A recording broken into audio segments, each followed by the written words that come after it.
Amen. Kinasema wamwaminio Bwana ni kama mlima Sayuni. Amen. Na hawatatingizika milele daima.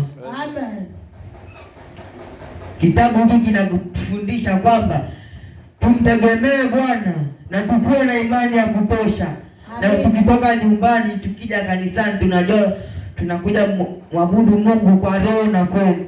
Amen. Kuna kitabu kinasema kutakuja njaa, na sio njaa ya kukula, ni njaa kutafuta neno la Bwana. Amen. Mtegemeeni Bwana. Amina. Naye atakuwa ngao yenu ya uzima wa milele. Amen. Maroho yote ya kichawi ambayo yanaenda kinyume na nyinyi, Amen. Amen. tunakataa katika jina la Yesu. Amen.